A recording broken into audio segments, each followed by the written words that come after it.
நம்முடைய மின்னம்பலம் மெகா சர்வேயின் கருத்து கணிப்பின்படி அந்த முடிவு என்ன, யாருக்கு வெற்றி வாய்ப்பு இருக்கு அப்படின்றத பாத்திரலாம். கள்ளக்குறிச்சி தொகுதியை பொறுத்த வரைக்கும் திமுக கூட்டணியில் இருக்கக்கூடிய விசிக தான் இங்க போட்டியிடுகிறது.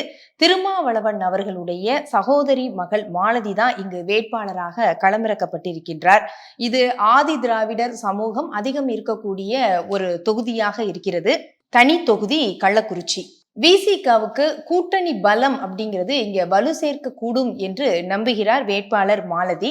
அதிமுக தரப்புல ராஜீவ்காந்தி அவர்கள் இங்கு வேட்பாளராக இருக்கிறார். 2021 அதிமுக வெற்றி பெற்ற தொகுதி தான் கள்ளக்குறிச்சி. இந்த முறை வேட்பாளர் மட்டும் மாற்றப்பட்டிருக்கிறார். கடந்த முறை செந்தில்குமார் அவர் தான் சிட்டிங் எம்எல்ஏ. இந்த முறை ராஜீவ்காந்திக்கு வாய்ப்பு தரப்பட்டிருக்கின்றது. ராஜீவ்காந்தி மாவட்ட எம்ஜிஆர் இளைஞரணி செயலாளராக அதிமுகவுல பொறுப்பு வகிக்கிறார்.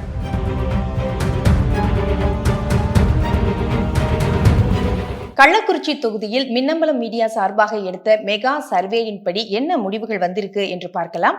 திமுக கூட்டணியில் இருக்கக்கூடிய விசிக இங்கு போட்டியிடுகிறது. 39% என்று முடிவுகள் வந்திருக்கிறது. அதிமுக 35%, தமிழக வெற்றி கழகம் 20%, நாம் தமிழர் கட்சி 5%. ஆக 4% இடைவெளியில் விசிக முன்னிலையில் இருந்தாலும் இங்கும் நெருக்கமான போட்டியே. முடிவுகள் மாற வாய்ப்பிருக்கிறது. ஆச்சி மசாலா எந்த சமையலும் ருசி தேடும் ரகசியம் 20 ரூபாய்.